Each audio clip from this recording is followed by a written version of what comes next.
ಜಿಲ್ಲಾ ಕಾಂಗ್ರೆಸ್ ಕಚೇರಿಯಲ್ಲಿ ಡಾಕ್ಟರ್ ಮನಮೋಹನ್ ಸಿಂಗ್ ಭಾವಪೂರ್ಣ ಶ್ರದ್ಧಾಂಜಲಿ ಕಾರ್ಯಕ್ರಮ.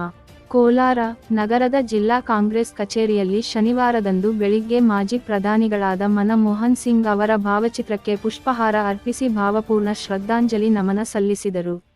ಜೊತೆಗೆ ಕಾಂಗ್ರೆಸ್ ಸಂಸ್ಥಾಪನಾ ದಿನಾಚರಣೆಯ ಕಾರ್ಯಕ್ರಮ ನೆರವೇರಿಸಿದರು. ಈ ಸಂದರ್ಭದಲ್ಲಿ ಜಿಲ್ಲಾ ಕಾಂಗ್ರೆಸ್ ಕಾರ್ಯಾಧ್ಯಕ್ಷ ಊರು ಬಾಗಿಲು ಶ್ರೀನಿವಾಸ್, ಪದವೀಧರ ಜಿಲ್ಲಾ ಘಟಕ ಅಧ್ಯಕ್ಷ ಸುಧೀರ್, ಮಂಜುನಾಥ್, ಹರೀಶ್, ನಾಗರಾಜ್, ಪ್ರಸಾದ್ ಬಾಬು, ಶಂಕರ್, ಮುನಿವೆಂಕಟಪ್ಪ, ಬಹಾದ್ದೂರ್ ಶಾಸ್ತ್ರಿ, ಪ್ರಿಯಾಂಕಾ ಸೇರಿದಂತೆ ಇತರರು ಇದ್ದರು.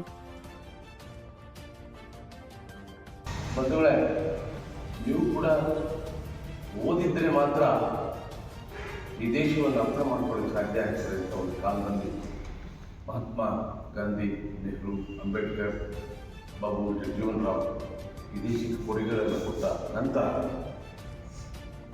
ಈ ದೇಶದಲ್ಲಿ ಓದು ಪ್ರಪಂಚದ ಕಣ್ಣು ದೇಶದ ಕಡೆ, ಭಾರತ ದೇಶದ ಕಡೆ ತಿರುಗಿ ನೋಡಬಹುದು ಅಂತಕ್ಕಂಥ ಸಾಕ್ಷಿ ಮನಮೋಹನ್ ಸಿಂಗ್.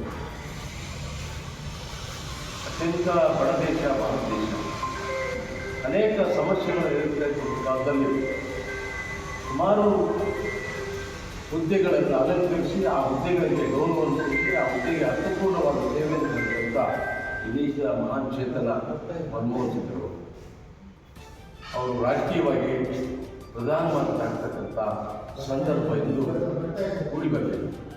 ಆದರೆ ಅವರು ನರಸಿಂಹರಾಯರು ಪ್ರಧಾನಮಂತ್ರಿಗಳು ಆಗುವರು ಕೂಡ ಅಧಿಕಾರದಲ್ಲಿ ಅನೇಕ ಹುದ್ದೆಗಳನ್ನು ಅಲಂಕರಿಸಿದವರು. ರಿಸರ್ವ್ ಬ್ಯಾಂಕಿನ ಗವರ್ನರ್ ಆಗಿ ಸೇವೆಯನ್ನು ಸಲ್ಲಿಸಿ ಇಡೀ ಪ್ರಪಂಚದ ಆರ್ಥಿಕ ತಜ್ಞರ ಮನಸ್ಸು ಅವರ ಗಮನವನ್ನು ಭಾರತ ದೇಶದ ಕಡೆ ತಿರುಗುವಂತೆ ಮಾಡಿದೆ.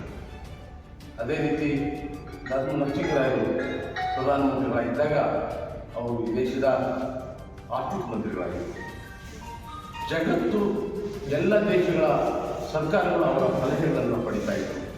ಹಾಗೆ ದೇಶವನ್ನು ಆ ಒಂದು 5 ವರ್ಷ ಮತ್ತು ಅವರು ಪ್ರಧಾನಮಂತ್ರಿಗಳಾಗಿದ್ದಂಥ ಕಾಲದಲ್ಲಿ ದೇಶದ ಅಭಿವೃದ್ಧಿಯನ್ನು ಉತ್ತುಂಗ ಸ್ಥಿತಿಗೆ ಕೊಂಡೊಯ್ದಂಥ ಮಹನೀಯ ಮನಮೋಹನ್ ಸಿಂಗ್ ಅವರು.